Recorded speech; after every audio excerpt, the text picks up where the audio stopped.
एक गाय ने बताया, यदि बुढ़ापे में सुखी रहना चाहते हो तो यह 3 बातें अभी जान लो। बुढ़ापे में कभी दुख का सामना नहीं पड़ेगा।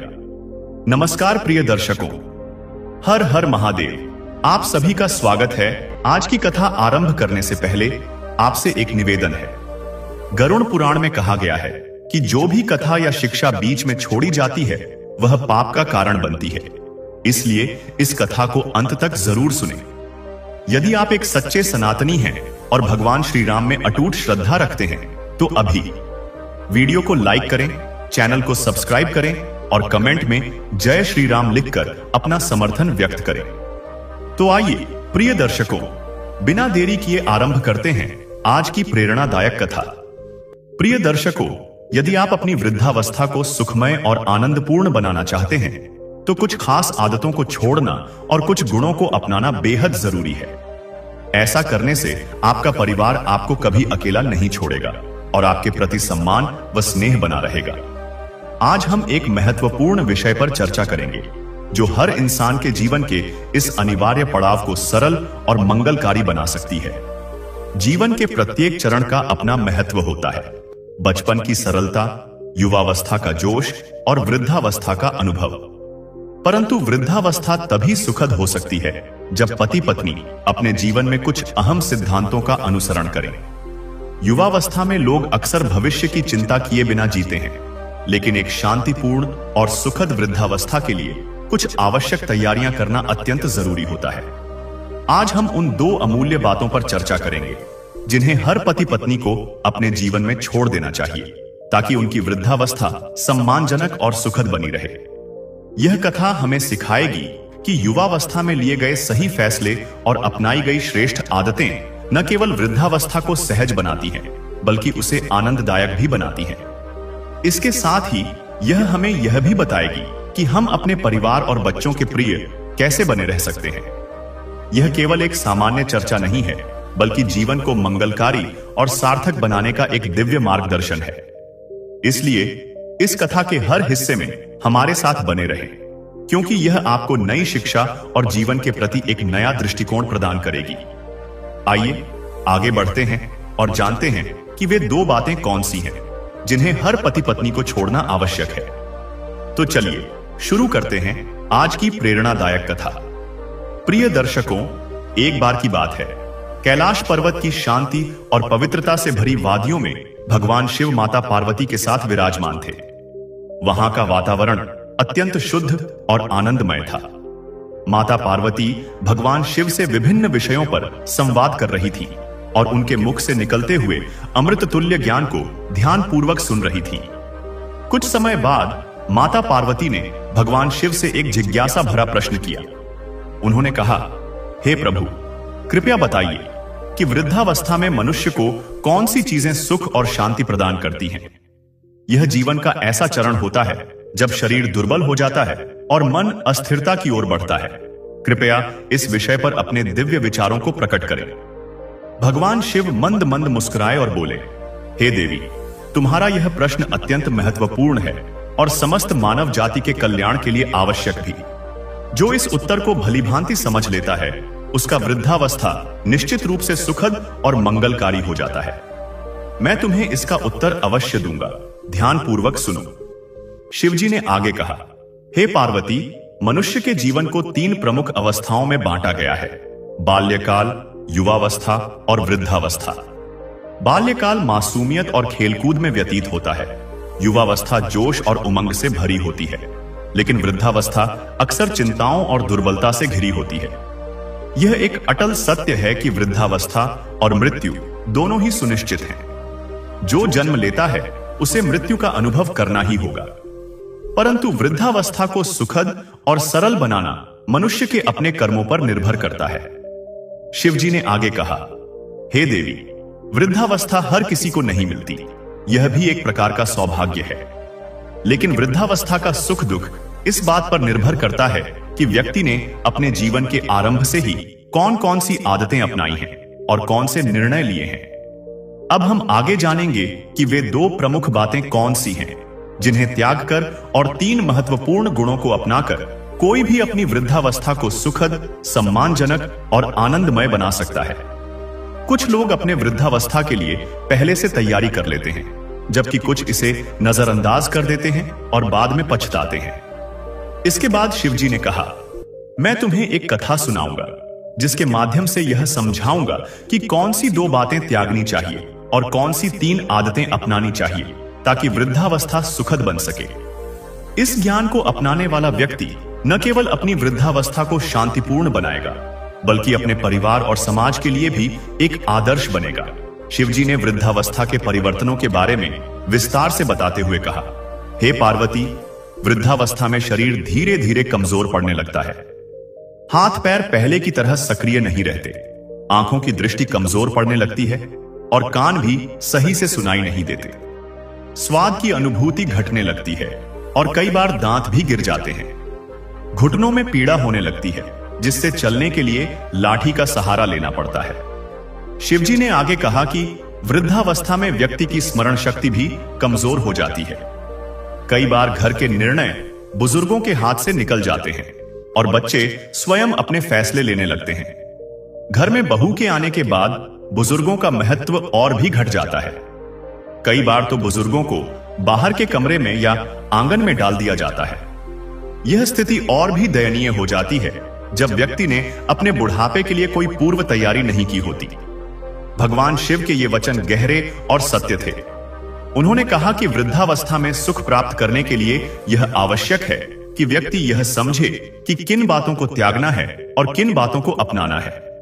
इन सिद्धांतों का पालन करने से जीवन का अंतिम चरण भी सम्मानित और आनंदमय बन सकता है। शिवजी की इस बात ने माता पार्वती को गहन चिंतन में डाल दिया। वह उत्सुक थीं यह जानने के लिए कि आगे शिवजी क्या उपदेश देंगे। तब भगवान शिव बोले, हे देवी, जरा सोचो, जब व्यक्ति उसी घर में रहता है जिसे उसने अपनी पूरी मेहनत और जीवन की कमाई से बनाया होता है, और उसी घर में जब उसका महत्व कम हो जाता है या वह घर उससे छिन जाता है, तो उसे कैसा लगता होगा।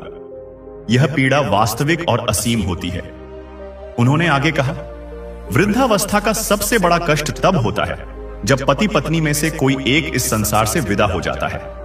वह साथी जो जीवन भर हर सुख दुख में साथ रहा, उसकी अनुपस्थिति जीवन को और अधिक अकेला और कष्टपूर्ण बना देती है। शिवजी ने कहा, हालांकि यह स्थिति सभी के साथ नहीं होती। जीवन के इस पड़ाव पर अगर कोई सच्चा साथी होता है तो वह पत्नी के लिए उसका पति और पति के लिए उसकी पत्नी होती है। इस संसार में इससे बड़ा और सच्चा मित्र कोई नहीं हो सकता। शिवजी ने समझाते हुए कहा, जैसे जैसे जीवन आगे बढ़ता है, पति पत्नी का संबंध और गहरा होता जाता है। लंबे समय तक एक साथ रहने के कारण वे एक दूसरे को भली भांति समझने लगते हैं। उनके बीच ऐसा जुड़ाव बन जाता है कि बिना कुछ कहे ही वे एक दूसरे की भावनाओं, इच्छाओं और आवश्यकताओं को जान लेते हैं। वृद्धावस्था में यह संबंध और अधिक प्रगाढ़ हो जाता है। यह समय होता है एक दूसरे का ख्याल रखने और भावनात्मक सहारा बनने का। भगवान शिव ने कहा, हे देवी, स्त्रियां अपने बुढ़ापे में अपने पति का उतना ही ध्यान रखती हैं जितना एक मां अपने बच्चे का रखती है। यह प्रसिद्ध है कि न बेटा ध्यान रखता है न बेटी। वृद्धावस्था में पत्नी ही वह साथी होती है जो हर सुख दुख में साथ रहती है। जब पत्नी का चश्मा खो जाता है तो पति उसे ढूंढता है, और जब पति की कमर में दर्द होता है तो पत्नी उसे बाम लगाकर आराम देती है। यही वह रिश्ता है जो जीवन के अंतिम समय तक बना रहता है। शिवजी ने जोर देकर कहा, हे देवी, इसलिए हर पति पत्नी को एक दूसरे का सम्मान और ख्याल रखना चाहिए। इस संसार में लोग तब तक साथ रहते हैं जब तक आपके पास धन संपत्ति होती है, लेकिन जब सब कुछ छूट जाता है तो अंत में केवल पति पत्नी ही एक दूसरे का सहारा बनते हैं। बेटा और बहू अपनी दुनिया में व्यस्त हो जाते हैं। उनकी अपनी प्राथमिकताएं और आवश्यकताएं होती हैं। ऐसे में माता पिता के लिए समय और स्थान बहुत कम बचता है। वृद्धावस्था में माता पिता की बात सुनने या उनकी परवाह करने वाला कोई नहीं रह जाता। भगवान शिव ने गहरी सांस लेते हुए कहा, हे देवी, ऐसी परिस्थिति में भी यदि पति पत्नी ने जीवन भर एक दूसरे का साथ दिया और मित्रता बनाए रखी तो वृद्धावस्था सुखमय बीतती है। उन्हें किसी बाहरी सहारे की जरूरत नहीं होती। इसलिए यह अत्यंत आवश्यक है कि पति पत्नी एक दूसरे का हमेशा सम्मान करें और जीवन भर एक दूसरे के साथी बने रहें। इसके बाद भगवान शिव ने कहा, हे देवी, अब मैं तुम्हें एक कथा सुनाऊंगा जो यह समझाएगी कि वृद्धावस्था को कैसे आनंददायक बनाया जा सकता है। इसे ध्यानपूर्वक सुनना, क्योंकि यह कथा हर व्यक्ति के लिए मार्गदर्शन का कार्य करेगी। यह प्राचीन समय की बात है, जब एक व्यक्ति जो हमेशा क्रोधी और चिड़चिड़ा रहता था, वह व्यक्ति अपने परिवार के लिए परेशानी का कारण बन गया था। छोटी छोटी बातों पर गुस्सा करना और किसी भी विषय पर बेवजह हंगामा करना उसकी आदत बन चुकी थी। यदि खाने में थोड़ा सा नमक अधिक हो जाता तो वह थाली उठाकर फेंक देता। मिर्च अधिक हो जाने पर चिल्लाने लगता। उसका यह व्यवहार घर में तनाव और झगड़े का मुख्य कारण बन गया था। परिवार के सदस्य उससे बेहद परेशान थे, लेकिन उसे समझाना मानो दीवार से बात करने जैसा था। उसकी पत्नी ने कई बार समझाने की कोशिश की कि इस उम्र में इतना अधिक क्रोध करना उचित नहीं है, लेकिन वह किसी की बात सुनने को तैयार नहीं था। एक दिन परिवार ने सोचा कि इस समस्या का समाधान संत कबीर के सत्संग में हो सकता है। यह प्रसिद्ध था कि संत कबीर के उपदेश किसी भी व्यक्ति का हृदय परिवर्तन कर सकते हैं। परिवार ने निर्णय लिया कि उस चिड़चिड़े व्यक्ति को सत्संग में ले जाया जाए। हालांकि वह व्यक्ति वहां जाने के लिए बिल्कुल तैयार नहीं था, लेकिन परिवार वालों ने जबरदस्ती उसे साथ ले लिया। उनके मन में यह आशा थी कि संत कबीर के वचनों को सुनकर उसका स्वभाव बदल जाएगा। जब वे संत कबीर की कुटिया में पहुंचे तो संत कबीर ने सभी का स्वागत किया। वे शांत और गंभीर मुद्रा में थे। परिवार ने उन्हें प्रणाम किया और उनके समक्ष बैठ गए। संत कबीर इतने ज्ञानी थे कि बिना कुछ पूछे ही सब समझ जाते थे। उन्होंने भांप लिया कि यह परिवार यहां क्यों आया है और उनकी समस्या क्या है। कबीरदास जी जान गए कि इस परिवार में अशांति का कारण यही गुस्सैल व्यक्ति है। उस समय दोपहर का उजाला चारों ओर फैला हुआ था। सूरज आसमान में पूरी तरह चमक रहा था। तभी संत कबीर ने अपनी पत्नी, जिन्हें सब प्रेम पूर्वक प्रेमा कहते थे, को बुलाया और कहा, जाओ एक दीपक जलाकर ले आओ, मुझे कुछ खोजना है। कबीर की यह बात सुनकर वह क्रोधी व्यक्ति हैरान रह गया। उसने मन में सोचा, यह कैसा संत है? क्या इसे यह भी नहीं पता कि बाहर दिन का उजाला है और सूरज चमक रहा है? फिर भी इसे दीपक की जरूरत पड़ रही है। यह तो पागल लगता है। वह मन ही मन संत कबीर को बुरा भला कहने लगा, लेकिन उसने कुछ कहा नहीं। परिवार के बाकी सदस्य भी अचंभित थे कि दिन के उजाले में दीपक की आवश्यकता क्यों पड़ी। सबके चेहरों पर आश्चर्य साफ झलक रहा था, लेकिन संत कबीर शांत और मुस्कुराते हुए अपनी जगह पर बैठे रहे। थोड़ी देर बाद कबीरदास जी की पत्नी प्रेमा एक जलता हुआ दीपक लेकर आई और चुपचाप कबीर को दे दिया। इसके बाद वह बिना कुछ कहे अंदर चली गई। यह देख वहां बैठे लोग सोचने लगे कि प्रेमा ने यह तक नहीं पूछा कि दोपहर में दीपक की क्या जरूरत है। वह व्यक्ति जो पहले से ही नाराज था, यह देखकर और भी गुस्से में भर गया। उसने मन में सोचा, मैं कहां आ गया हूं? इन अजीबोगरीब लोगों के बीच फंस गया हूं। यह संत तो सच में पागल है और इसकी पत्नी उससे भी ज्यादा। ये लोग मेरे घर की परेशानियां कैसे दूर करेंगे? ये तो खुद ही अजीबोगरीब बातों में उलझे हुए हैं। उसके मन में यह विचार बार बार घूम रहे थे। उसके चेहरे पर गुस्सा साफ झलक रहा था, लेकिन उसने संत कबीर के सामने कुछ नहीं कहा। भीतर ही भीतर वह उबल रहा था और सोच रहा था कि वह अब यहां एक पल भी और नहीं रुक सकता। उसे लग रहा था कि ये लोग उसकी समस्या सुलझाने के बजाय और बढ़ा देंगे। संत कबीर उसकी मनोदशा समझ गए। वे जान गए कि यह व्यक्ति मन ही मन उन्हें पागल मान रहा है और अपनी नाराजगी छिपा रहा है। साथ ही वह इस बात से भी चिढ़ा हुआ था कि प्रेमा ने दीपक लाने पर कोई सवाल नहीं किया। लेकिन संत कबीर ने इस पर कोई ध्यान नहीं दिया और दीपक की रोशनी में अपना लेखन कार्य करने लगे। इस बीच वह व्यक्ति धीरे धीरे बड़बड़ाने लगा, ये पागल हमारे जीवन में सुख और शांति लाएंगे? हद हो गई, चलो यहां से, अब मैं और नहीं रुक सकता। संत कबीर ने उसकी बड़बड़ाहट और क्रोध को भांप लिया। उन्होंने बड़े ही शांत स्वर में पूछा, भाई क्या कोई परेशानी है? उस व्यक्ति ने बनावटी हंसी के साथ कहा, गुरुजी कोई समस्या नहीं है, हम तो बस आपके दर्शन करने आए थे। अब दर्शन हो गए हैं तो कृपया हमें जाने की अनुमति दें। संत कबीर मुस्कुराए और बोले, अरे भाई तुम तो हमारे मेहमान हो। संत कबीर मुस्कुराते हुए बोले, अतिथि का सत्कार किए बिना हम तुम्हें कैसे जाने दे सकते हैं। इसके बाद उन्होंने प्रेमा को आवाज दी। वह तुरंत बाहर आई और हाथ जोड़कर खड़ी हो गई। संत कबीर ने कहा, यह भक्त जल्दी में है, इनके जाने से पहले थोड़ा सत्कार तो करना चाहिए। तुम 2 गिलास दूध ले आओ। परिवार के लोगों ने मना किया, लेकिन संत कबीर ने उनकी एक भी बात नहीं मानी। प्रेमा बिना कुछ पूछे अंदर गई और थोड़ी देर बाद 2 गिलास दूध लेकर वापस आ गई। उन्होंने दूध चुपचाप संत कबीर को दे दिया और वापस भीतर चली गई। संत कबीर ने 1 गिलास दूध उस वृद्ध व्यक्ति को दिया और दूसरा अपने पास रख लिया। वहां उपस्थित अन्य लोग चुपचाप यह सब देख रहे थे।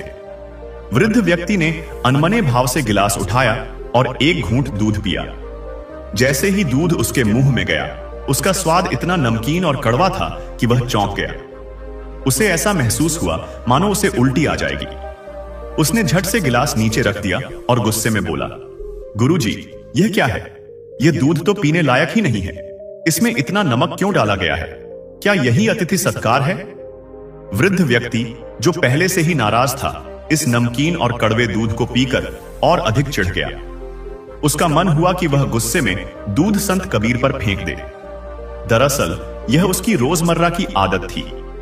जब भी खाने में नमक या मिर्च अधिक हो जाती, वह थाली उठाकर फेंक देता।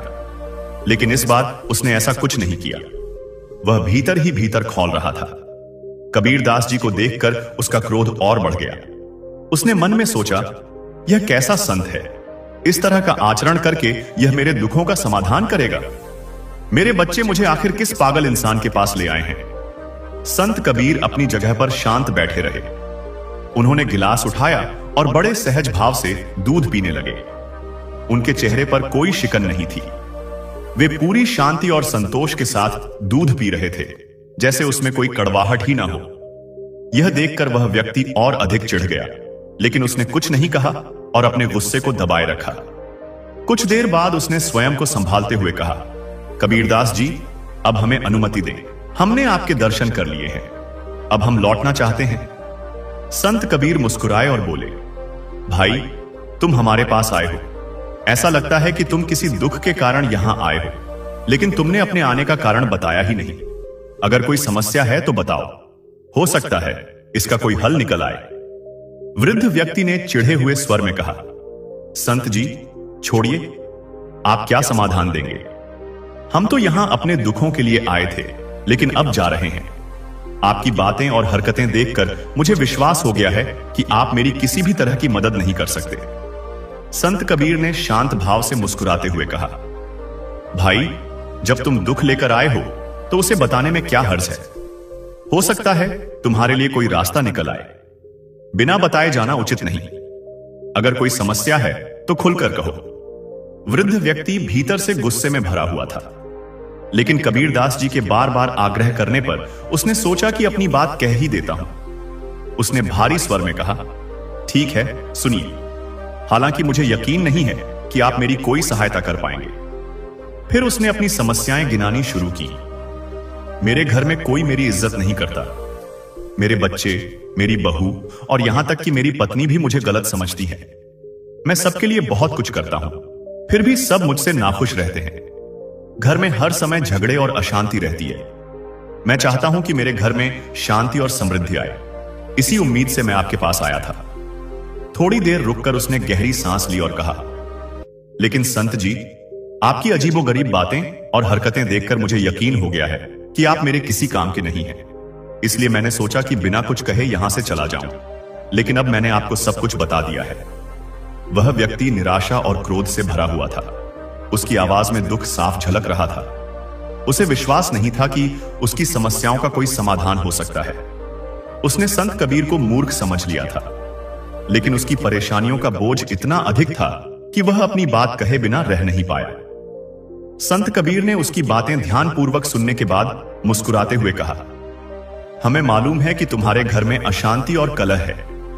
हमें यह भी पता है कि इसका कारण क्या है, और हमने तुम्हें इसका समाधान भी दे दिया है, लेकिन शायद तुम इसे समझ नहीं पाए। वृद्ध व्यक्ति हैरानी से बोला, यह कैसे संभव है? आपने तो एक शब्द तक नहीं कहा और कह रहे हैं कि हल दे दिया है। संत कबीर ने शांत स्वर में कहा, सुनो, जब तुम यहां आए थे तब मैंने अपनी पत्नी से एक जलता हुआ दीपक मंगवाया था। क्या तुम्हें यह बात याद है? वृद्ध व्यक्ति बोला, हाँ, यह मुझे याद है, आपने अपनी पत्नी से दीपक मंगवाया था। संत कबीर ने कहा, जब मैंने अपनी पत्नी से दीपक लाने को कहा तो उसने बिना किसी सवाल, शिकायत या असहमति के मेरी बात मानी। उसने यह नहीं पूछा कि दिन के उजाले में दीपक की क्या जरूरत है। उसने यह भी नहीं सोचा कि यह बात अजीब लग सकती है। उसने मेरी बात को शांति और विनम्रता से स्वीकार किया। क्या तुमने इस घटना पर ध्यान दिया? वृद्ध व्यक्ति ने कहा, हां, मैंने देखा था और सच कहूं तो यह बात मुझे बहुत अजीब लगी। यही सोचकर मैं और उलझन में पड़ गया था। संत कबीर हल्के से मुस्कुराए और बोले, फिर मैंने अपनी पत्नी से 2 गिलास दूध मंगवाया। मुझे मालूम था कि गलती से उसने दूध में शक्कर के स्थान पर नमक डाल दिया था। वह दूध इतना कड़वा और नमकीन था कि तुम्हारे लिए उसे पीना असहनीय हो गया। लेकिन तुमने देखा होगा कि मैंने वह दूध बिना कोई सवाल किए चुपचाप पी लिया। मैंने उससे इस गलती के लिए कोई शिकायत नहीं की। वृद्ध व्यक्ति अब ध्यानपूर्वक सुनने लगा। संत कबीर ने आगे कहा, जब मेरी पत्नी ने दीपक लाने के समय मुझसे कोई प्रश्न नहीं किया तो मेरा भी यह अधिकार नहीं था कि मैं दूध की गलती पर उससे कोई सवाल पूछूं। उसने अपना कर्तव्य निभाया और मैंने भी अपने हिस्से का कर्तव्य निभाया। न उसने कोई शिकायत की, न मैंने कोई विरोध। अगर पति पत्नी एक दूसरे की बातों का सम्मान करें और एक दूसरे पर विश्वास बनाए रखें तो उनके जीवन में कभी झगड़े और विवाद नहीं होंगे। यह सुनकर वृद्ध व्यक्ति थोड़ा संकोच के साथ बोला, सच में यह सब समझना मेरे लिए कठिन था, लेकिन अब जो आप कह रहे हैं वह सही लग रहा है। संत कबीर ने समझाते हुए कहा, तुम्हारे घर में अशांति का कारण यह है कि तुम छोटी छोटी बातों पर क्रोध करते हो और अपने परिवार के साथ स्नेह व धैर्य का व्यवहार नहीं करते। जब तुम्हारी पत्नी या बच्चे कोई गलती कर देते हैं तो तुम उन्हें डांटते हो, शिकायत करते हो और झगड़ा खड़ा कर देते हो। लेकिन यह मत भूलो कि गलतियां करना मनुष्य का स्वभाव है। उन्होंने आगे कहा, देखो, गलती से मेरी पत्नी ने दूध में शक्कर के स्थान पर नमक डाल दिया था, लेकिन मैंने वह दूध चुपचाप पी लिया क्योंकि वह गलती जानबूझकर नहीं की गई थी। इसी प्रकार जीवन में हमारे प्रियजन कभी कभी छोटी मोटी भूल कर सकते हैं। अगर हम उन्हें सहनशीलता और समझदारी से स्वीकार करें तो जीवन में शांति बनी रहती है। अब वृद्ध व्यक्ति पूरी तरह शांत हो चुका था। उसने सिर झुकाते हुए कहा, संत जी, आप बिल्कुल सही कह रहे हैं। मेरा गुस्सा और चिड़चिड़ापन ही वह वजह है जिसके कारण मैं छोटी छोटी बातों पर अपनी पत्नी और बच्चों को डांटता और ताने देता हूं। यही कारण है कि मेरा परिवार मुझसे खुश नहीं है। संत कबीर ने उसकी बात ध्यान से सुनी और कहा, याद रखो, जीवन में खुशहाल रहने के लिए 2 चीजों का त्याग करना बहुत आवश्यक है। पहला, क्रोध और दूसरा, शिकायत। जो व्यक्ति इन दोनों चीजों का त्याग कर देता है उसका जीवन वृद्धावस्था में भी आनंदमय रहता है। पति पत्नी को एक दूसरे का आदर करना चाहिए और प्रेम व विश्वास के साथ रहना चाहिए। जब घर में यह गुण होते हैं तो वहां शांति और समृद्धि सदैव बनी रहती है। फिर संत कबीर ने कहा, तुम्हारे घर में अशांति का कारण यह भी है कि तुम 2 चीजों का त्याग नहीं कर पाए हो। पहला, स्वाद के प्रति अत्यधिक आसक्ति और दूसरा, गाली गलौज। ये दोनों चीजें वृद्धावस्था में सुख शांति के सबसे बड़े बाधक हैं। वृद्ध व्यक्ति हैरान होकर बोला, स्वाद और गाली? मैं इसे समझ नहीं पाया, कृपया इसे विस्तार से समझाइए। संत कबीर ने कहा, सुनो, जब घर की महिला, चाहे वह पत्नी हो या मां, भोजन बनाती है तो वह पूरे प्रेम और परिश्रम से यह कार्य करती है। वह यह सोचकर खाना बनाती है कि उसका परिवार संतुष्ट और प्रसन्न रहेगा। लेकिन अगर कभी गलती से भोजन में नमक अधिक हो जाए या मिर्च तीखी हो जाए तो क्या यह उचित है कि तुम थाली फेंककर उसका और अन्न का अपमान करो? ऐसा करने से न केवल उस महिला का हृदय आहत होता है बल्कि अन्न का भी अनादर होता है। उन्होंने आगे कहा, अन्न और स्त्री का अपमान करने वाले घर में कभी लक्ष्मी और शांति का वास नहीं होता। वहां हमेशा कष्ट और कलह बना रहता है। इसलिए यदि खाना ठीक न लगे तो बिना गुस्सा किए प्रेम पूर्वक बात करनी चाहिए। गलती होने पर स्नेहपूर्वक समझाना चाहिए, गाली देकर नहीं। अगर तुमने यह बात समझ ली और स्वाद व गाली का त्याग कर दिया तो वृद्धावस्था में सुख और शांति अपने आप आ जाएगी। वृद्ध व्यक्ति यह सुनकर गहरी सोच में डूब गया। उसे अपनी गलतियां स्पष्ट रूप से समझ में आने लगी। वृद्ध व्यक्ति ने सिर झुकाकर संत कबीर से कहा, गुरुजी, आज आपने मेरी आंखें खोल दी। मैंने जीवन भर क्रोध और शिकायत करके अपने परिवार को दुखी किया है।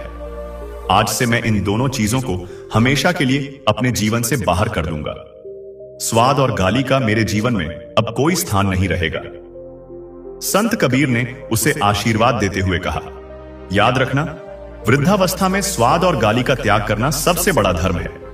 जो इन बातों को अपनाता है वह हमेशा सुखी और सम्मानित रहता है। इसके बाद उन्होंने 3 प्रमुख बातें बताईं जिन्हें जीवन में हमेशा याद रखना चाहिए।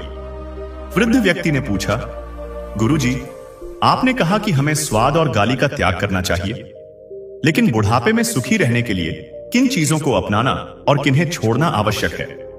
कृपया यह भी समझाइए। संत कबीर बोले, सुनो, बुढ़ापे में 3 ऐसी चीजें हैं जिन्हें कभी नहीं छोड़ना चाहिए। ये 3 बातें तुम्हारे जीवन को संतोष और सम्मान से भर देंगी। पहली बात, धन का सदुपयोग। सबसे पहली बात यह है कि धन का सही और विवेकपूर्ण उपयोग करो। धन अपनों और परायों में अंतर दिखा देता है। जब तक तुम्हारे पास धन है, लोग तुम्हारा सम्मान करेंगे, लेकिन यदि धन नहीं है तो अपने लोग भी दूर हो जाते हैं। इसलिए वृद्धावस्था में यह सुनिश्चित करो कि तुम्हारे पास पर्याप्त धन हो, ताकि किसी के सामने हाथ न फैलाना पड़े। धन को संचित करके मत रखो, बल्कि उसका सही तरीके से अपनी आवश्यकताओं के लिए उपयोग करो, ताकि तुम बुढ़ापे में आत्मसम्मान के साथ जीवन जी सको। दूसरी बात, अनुशासन बनाए रखना। अपने जीवन में अनुशासन बनाए रखना अत्यंत आवश्यक है। जो लोग समय पर उठते हैं, समय पर भोजन करते हैं और अपनी दिनचर्या व्यवस्थित रखते हैं, वे न केवल स्वस्थ रहते हैं, बल्कि बुढ़ापे में दूसरों पर निर्भर भी नहीं होते। योग करो, समय पर खाओ, समय पर सो और अपने स्वास्थ्य का नियमित ध्यान रखो। अनुशासन का पालन करने वाला व्यक्ति वृद्धावस्था में भी आत्मनिर्भर और प्रसन्न रहता है। वृद्ध व्यक्ति अब पूरी तरह से संत कबीर के उपदेशों को समझ चुका था। उसकी आंखों में पछतावा और नई सीख की चमक थी। उसने संकल्प लिया कि वह अपने जीवन में इन शिक्षाओं को अपनाएगा, ताकि उसका बुढ़ापा शांतिपूर्ण और सम्मानजनक बन सके। तीसरी बात, सत्य और धर्म का पालन। संत कबीर ने कहा, सबसे महत्वपूर्ण बात यह है कि सत्य और धर्म के मार्ग पर चलना कभी मत छोड़ो। जो व्यक्ति सत्य का अनुसरण करता है और दूसरों का भला करता है, उसकी सहायता स्वयं ईश्वर करते हैं। बुढ़ापे में तुम्हारे अच्छे कर्म ही तुम्हारे सबसे सच्चे साथी बनते हैं। जब तुम सन्मार्ग पर चलोगे तो तुम्हारा परिवार तुम्हारा साथ देगा, तुम्हारी संतति तुम्हारा सम्मान करेगी और भगवान तुम्हारे जीवन का संबल बनेंगे। इसके बाद संत कबीर बोले, याद रखना, यदि वृद्धावस्था में सुखी रहना है तो 2 चीजों का त्याग करो। पहला, स्वाद की आसक्ति और दूसरा, गाली गलौज। और 3 चीजों को हमेशा अपने जीवन में बनाए रखो। धन का विवेकपूर्ण उपयोग, अनुशासन और सन्मार्ग पर चलना। जो इन बातों को अपनाता है वह कभी दुखी नहीं रहता। वृद्ध व्यक्ति ने हाथ जोड़ते हुए कहा, गुरुजी, आपने मुझे आज नई दृष्टि दी है। मैं वादा करता हूं कि आज से स्वाद और गाली को अपने जीवन से सदा के लिए त्याग दूंगा और इन 3 बातों को अपनाऊंगा। आपने जो ज्ञान दिया है, मैं उसे अपने परिवार में भी साझा करूंगा। कृपया मुझे क्षमा करें, क्योंकि मैं अज्ञानी था और आपके बारे में गलत धारणा रखता था। संत कबीर मुस्कुराए और बोले, क्षमा मांगने की आवश्यकता नहीं है। ज्ञान को अपनाना ही सबसे बड़ा प्रायश्चित है। जाओ, अपने घर को प्रेम और सम्मान से भर दो। तुम्हारे घर में शांति और सुख अपने आप लौट आएगा। उस दिन वह व्यक्ति पूरी तरह बदलकर अपने घर लौटा। उसने न केवल स्वाद और गाली का त्याग किया, बल्कि अनुशासन और सन्मार्ग को भी अपनाया। धीरे धीरे उसके घर में शांति और समृद्धि लौट आई। इस कहानी से हमें यह शिक्षा मिलती है कि जीवन में खुशहाल और संतोषजनक रहने के लिए अपने व्यवहार को सुधारना चाहिए।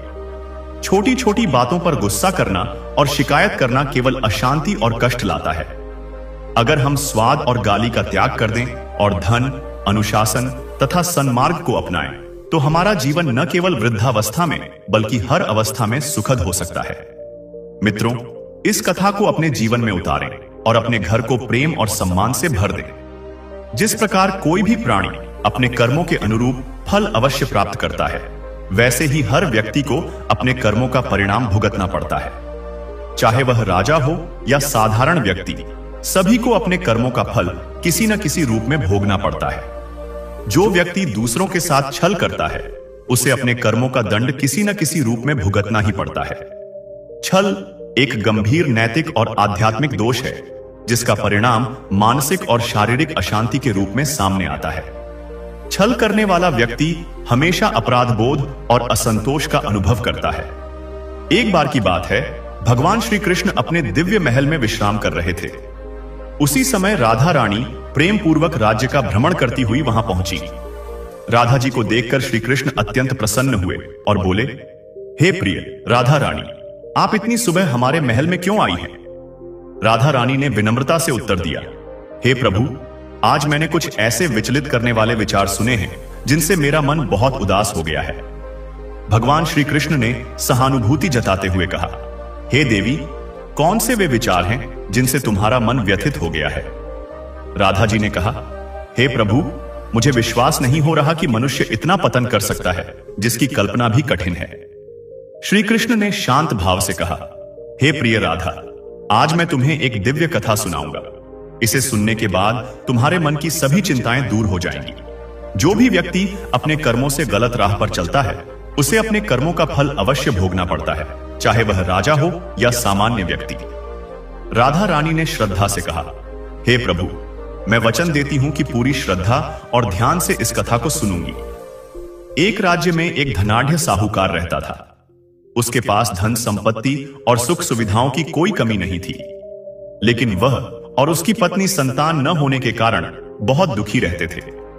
उन्होंने वैद्य, हकीम और धार्मिक अनुष्ठान आदि के माध्यम से हर उपाय किया, लेकिन उनकी इच्छा पूरी नहीं हुई। साहूकार अब यह मान चुका था कि संतान उनके भाग्य में नहीं है। हालांकि उसकी पत्नी इस बात को स्वीकार करने को तैयार नहीं थी।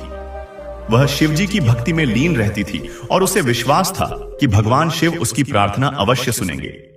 साहूकार अक्सर अपनी पत्नी से कहता, हे भाग्यवती, अब बस करो, कितनी बार ईश्वर से प्रार्थना करोगी? अगर भगवान की यही इच्छा है कि हम बिना संतान के रहें तो इसे स्वीकार कर लो। लेकिन उसकी पत्नी इस बात को मानने के लिए तैयार नहीं होती।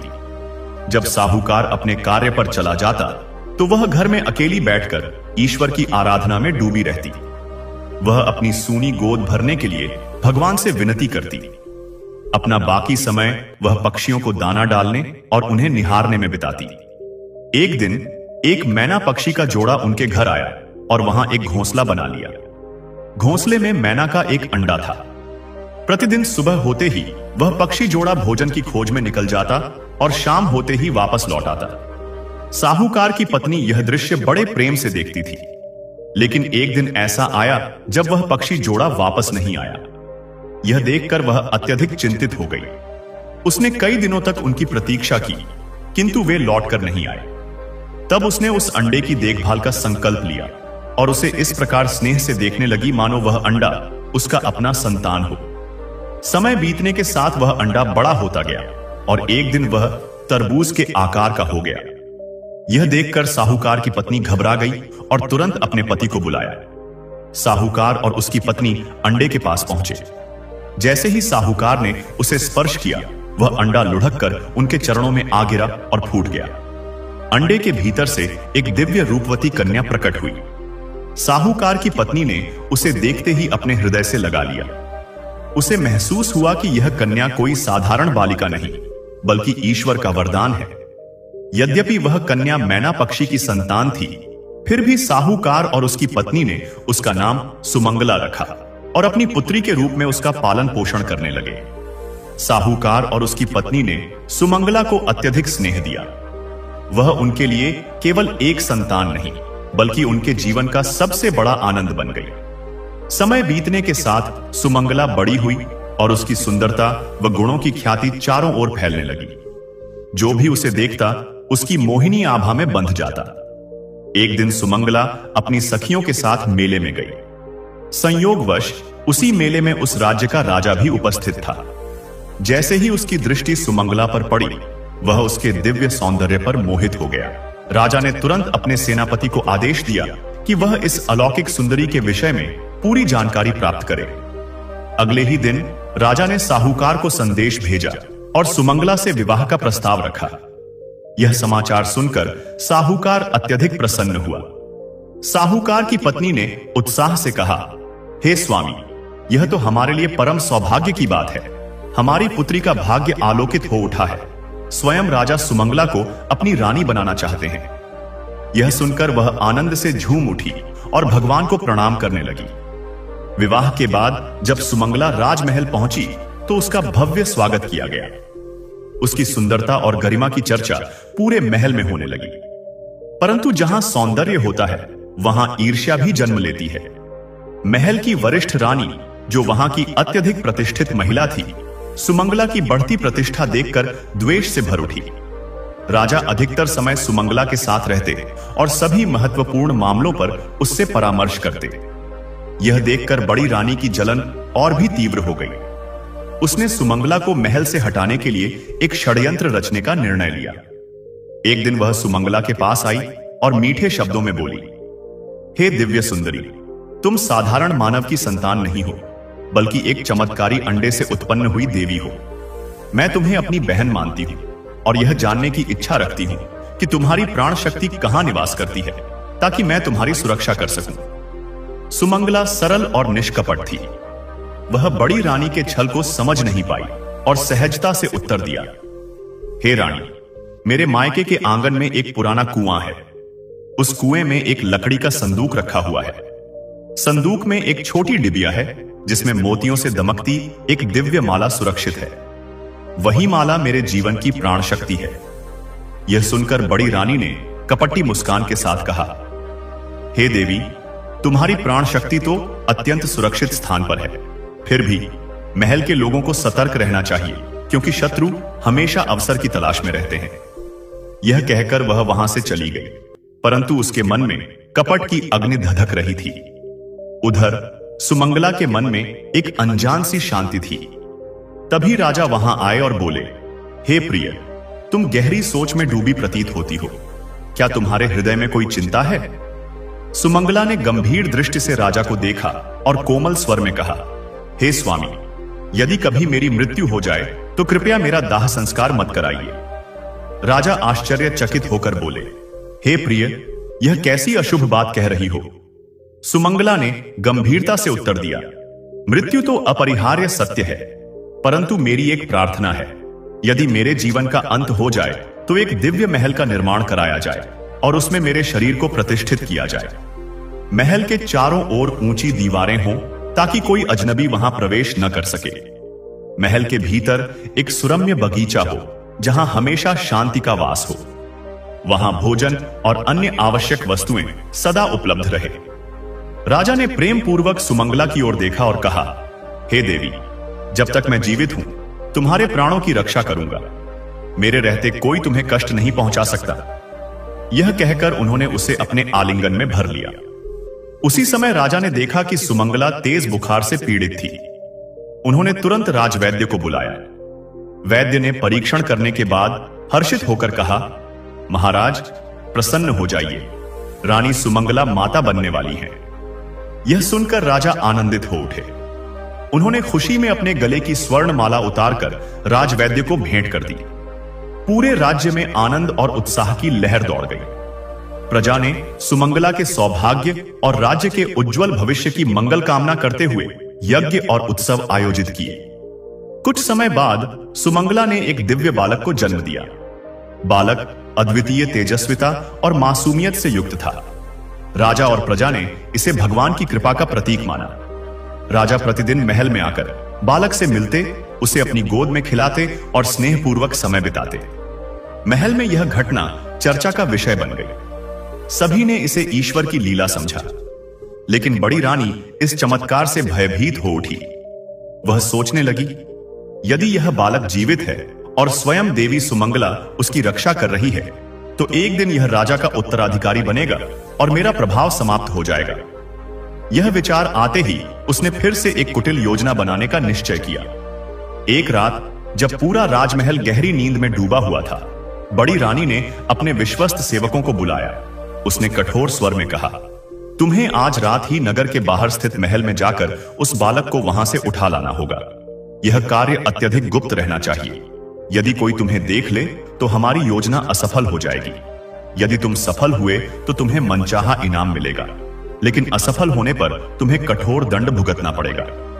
सेवकों ने रानी की आज्ञा का पालन करने का संकल्प लिया और रात के अंधकार में छिपते हुए महल की ओर बढ़े। जैसे ही वे महल के प्रांगण में पहुंचे, उन्हें ऐसा प्रतीत हुआ मानो कोई अदृश्य शक्ति उनका रास्ता रोक रही हो। हवा भयंकर गति से बहने लगी, वृक्षों की शाखाएं एक दूसरे से टकराने लगीं और महल की दीवारों से दिव्य प्रकाश प्रकट होने लगा। डरे हुए सेवकों ने फिर भी आगे बढ़ने का प्रयास किया, किंतु जैसे ही उन्होंने महल के द्वार को छूने की कोशिश की, एक अद्भुत शक्ति ने उन्हें जोर से पीछे धकेल दिया। उसी समय आकाश में बादलों की गर्जना के बीच भगवान श्री कृष्ण की दिव्य छवि प्रकट हुई। उन्होंने करुणामय स्वर में कहा, हे अज्ञानी आत्माओं, यह बालक ईश्वर का वरदान है। इसके प्राणों पर अन्याय की कोई छाया भी नहीं पड़ सकती। यदि तुमने इसका अनिष्ट करने का प्रयास किया तो विधि का विधान तुम पर भारी पड़ेगा। अब तुरंत इस महल को छोड़कर चले जाओ। जैसे ही सेवकों ने यह दिव्य वाणी सुनी, वे भयभीत होकर उल्टे पांव भाग खड़े हुए।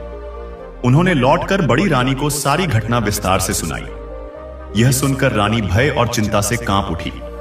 उसके हृदय में पश्चाताप की ज्वाला धधकने लगी। उधर राजा को जब इस घटना का समाचार मिला तो उन्होंने गहरी श्रद्धा से श्री कृष्ण का ध्यान किया और प्रणाम करते हुए बोले, हे माधव, आपने स्वयं मेरे राज्य और मेरे पुत्र की रक्षा की है।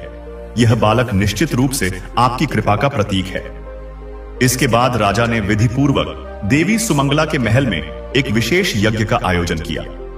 यज्ञ में समस्त राज्य के संतों और विद्वानों को आमंत्रित किया गया। जब यज्ञ की पूर्णाहुति हुई तो पूरा महल दिव्य प्रकाश से आलोकित हो उठा।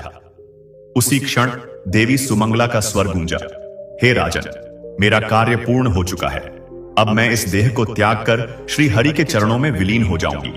यह बालक तुम्हारा उत्तराधिकारी बनेगा और धर्मपूर्वक राज्य का संचालन करेगा। इतना कहने के बाद देवी सुमंगला का स्थिर शरीर एक दिव्य ज्योति में परिवर्तित होकर आकाश में विलीन हो गया। यह दृश्य देखकर पूरी सभा भाव विभोर हो गई। सभी ने हर्षपूर्वक श्री कृष्ण और देवी सुमंगला का जय घोष किया। राजा ने अत्यंत प्रेम और श्रद्धा के साथ बालक को अपने उत्तराधिकारी के रूप में स्वीकार किया और पूरे राज्य में उत्सव मनाने का आदेश दिया। नागरिकों ने इस चमत्कारी घटना की सराहना की और सुमंगला को देवी के रूप में पूजने लगे। समय के साथ बालक बड़ा हुआ। वह अपने पिता की तरह पराक्रमी, न्यायप्रिय और धर्मपरायण राजा बना। उसके नेतृत्व में राज्य वैभव, समृद्धि और धर्म के प्रकाश से आलोकित हो गया। दूसरी ओर बड़ी रानी, जिसने जीवन भर ईर्ष्या और द्वेष में अपने दिन बिताए थे, अंततः अपनी कुटिलता पर पछताने लगी। उसने पश्चाताप करते हुए प्रभु से क्षमा याचना की और अपनी गलतियों को स्वीकार कर लिया। एक दिन बड़ी रानी ने अपने गले से माला उतारी और बालक के हाथ में सौंप दी। बालक के हाथ में माला आते ही उसकी आंखों में एक विशेष चमक उभर आई, मानो उसने कोई अनमोल खजाना पा लिया हो। बालक ने वह माला राजा की ओर बढ़ा दी। राजा ने उसे धीरे से लिया और शीघ्रता से सुमंगला के महल की ओर चल पड़े।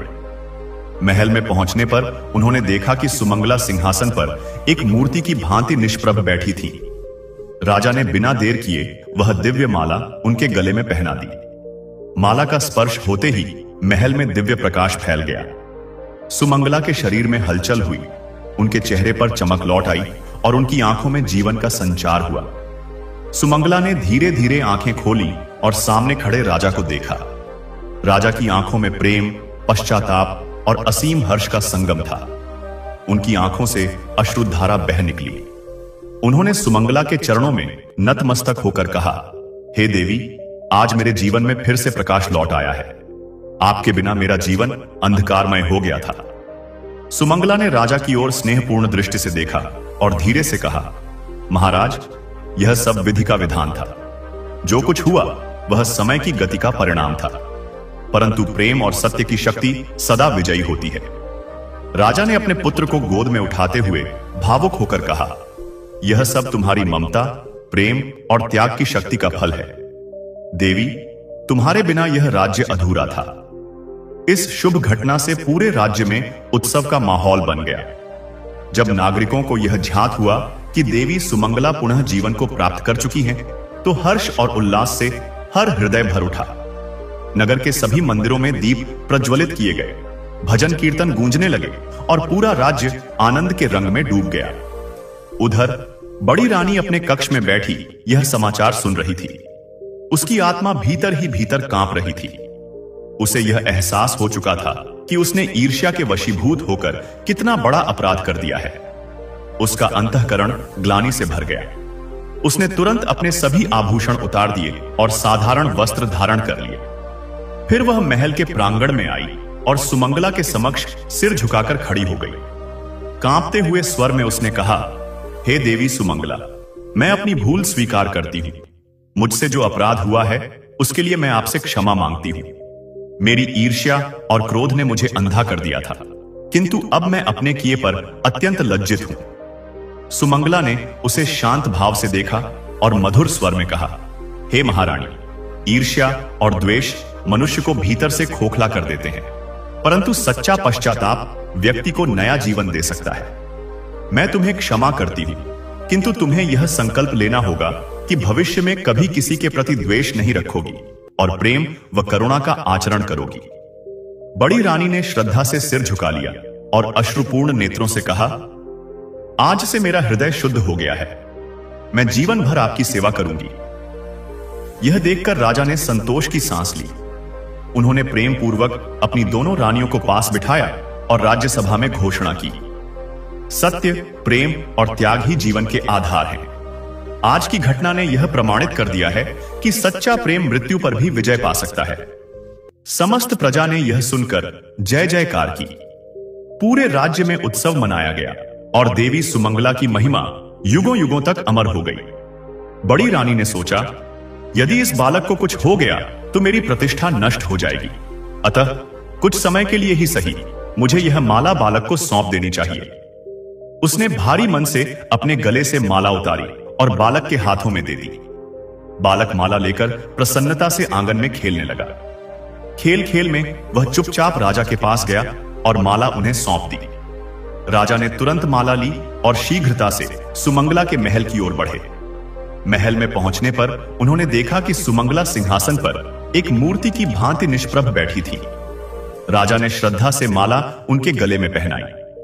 माला का स्पर्श होते ही महल में दिव्य प्रकाश फैल गया। सुमंगला के शरीर में हलचल हुई, उनका चेहरा दमक उठा, उनकी आंखें धीरे धीरे खुली और शरीर में प्राणों का संचार हुआ। सुमंगला ने अपनी आंखें खोलते ही सामने खड़े राजा को देखा। राजा की आंखों में प्रेम, पश्चाताप और असीम आनंद का संगम था। उनकी आंखों से अश्रुधारा बह निकली।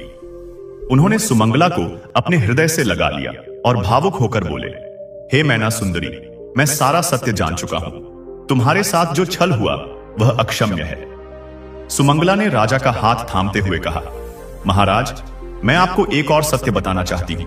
यह छोटा बालक आपका ही पुत्र है। राजा यह सुनकर स्तब्ध रह गए। उनकी आंखों से अविरल अश्रुधारा बहने लगी। उन्होंने तुरंत बालक को गोद में उठा लिया और उसके माथे पर प्रेम पूर्वक चुंबन दिया। उन्होंने कहा, हे सुमंगला, मैंने तुम्हारे साथ अन्याय होने दिया। यह मेरी सबसे बड़ी भूल है, परंतु अब मैं तुम्हें और इस बालक को तुम्हारा उचित स्थान दूंगा। इसके बाद राजा ने सुमंगला को कुछ समय के लिए महल में ही विश्राम करने को कहा और स्वयं राजमहल लौट आए। महल में पहुंचते ही उन्होंने बड़ी रानी को व्यग्रता से प्रतीक्षा करते हुए पाया। रानी चिंता से बोली, महाराज, वह छोटा बालक कहां है? मैंने देखा था कि वह आपकी ओर गया था, परंतु अब वह आपके साथ भी नहीं है। वह कहां चला गया? राजा ने गंभीर स्वर में कहा, महारानी, हमारे राज्य पर शत्रु का आक्रमण होने वाला है। तुम्हारी जान को खतरा है, इसलिए मैंने तुम्हारे लिए एक सुरक्षित तहखाना बनवाया है, जहां सभी आवश्यक सुख सुविधाओं का ध्यान रखा गया है। कुछ समय के लिए तुम्हें वहीं छिपकर रहना होगा। यह सुनकर बड़ी रानी भयभीत हो गई और तुरंत बोली, महाराज, कृपया मेरी रक्षा करें। मैं वहां रहने को तैयार हूं। कृपया मुझे वहां ले चलिए। राजा बड़ी रानी को तहखाने तक ले गए। जैसे ही वह भीतर प्रवेश कर गई, राजा ने भारी लोहे का द्वार बाहर से बंद कर दिया। उन्होंने कठोर स्वर में कहा, महारानी, यही तुम्हारे पापों का दंड है। तुमने सुमंगला के साथ जो छल किया था, उसी का परिणाम अब तुम्हें भुगतना होगा। अब तुम्हें अपने शेष जीवन इस अंधेरे तहखाने में बिताने होंगे। बड़ी रानी दहाड़े मारकर रोने लगी। उसने राजा से क्षमा की भीख मांगी, परंतु राजा ने उसकी एक भी नहीं सुनी और वहां से चले गए। इसके बाद राजा पुनः सुमंगला के महल पहुंचे। उन्होंने सुमंगला और उनके पुत्र को सम्मान सहित रथ में बैठाया और भव्य शोभा यात्रा के साथ राजमहल ले आए। महल में सुमंगला और उनके पुत्र के आगमन पर उत्सव का माहौल बन गया। पूरे राज्य में खुशी और उल्लास का वातावरण फैल गया। राजा ने सुमंगला को उनकी खोई हुई प्रतिष्ठा लौटाई और उन्हें मुख्य महारानी का पद प्रदान किया। उन्होंने अपने पुत्र को राज्य का उत्तराधिकारी घोषित कर दिया। इस शुभ अवसर पर पूरे राज्य में आनंदोत्सव मनाया गया। उस दिन के बाद से राजा, रानी सुमंगला और उनका पुत्र प्रेम पूर्वक और सुख शांति के साथ राजमहल में रहने लगे। राज्य में समृद्धि, शांति और न्याय की स्थापना हुई। सत्य, धर्म और करुणा की विजय हुई। इस कथा का संदेश स्पष्ट है, जो जैसा कर्म करता है उसे वैसा ही फल अवश्य प्राप्त होता है। सत्य, धर्म और प्रेम की सदैव विजय होती है। तो दोस्तों, अगर आप चाहते हैं कि आपका बुढ़ापा सुखमय और शांतिपूर्ण हो, तो इन 3 बातों को अभी से अपने जीवन में अपनाइए। पहला, आर्थिक सुरक्षा। बुढ़ापे में आर्थिक परेशानियों से बचने के लिए अभी से बचत और निवेश करना शुरू करें। यह सुनिश्चित करें कि आपके पास अपनी आवश्यकताओं को पूरा करने के लिए पर्याप्त धन हो। दूसरा, स्वास्थ्य का ध्यान। अपनी दिनचर्या में संतुलित आहार, योग, व्यायाम और समय पर विश्राम को शामिल करें। स्वस्थ रहना आत्मनिर्भरता और प्रसन्नता का आधार है। तीसरा, रिश्तों को मजबूत बनाएं। अपने परिवार और दोस्तों के साथ मधुर संबंध बनाए रखें। अच्छे संबंध आपको बुढ़ापे में अकेलेपन से बचाते हैं और मानसिक शांति प्रदान करते हैं। अगर आप इन बातों को अभी से अपनाएंगे तो बुढ़ापे में कभी दुखी नहीं होंगे। आप हमेशा स्वस्थ, खुशहाल और आत्मनिर्भर बने रहेंगे। प्रिय दर्शकों, इस कथा के विषय में आपके क्या विचार हैं? कृपया अपनी राय कमेंट बॉक्स में साझा करें। यदि आपको यह कथा पसंद आई हो तो इस वीडियो को लाइक करें। इस वीडियो को अधिक से अधिक लोगों तक साझा करें ताकि वे भी इस ज्ञानवर्धक कथा से लाभान्वित हो सकें। कमेंट सेक्शन में जय श्री कृष्ण अवश्य लिखें। इस वीडियो को अंत तक देखने के लिए आप सभी का दिल से धन्यवाद। जय श्री राम।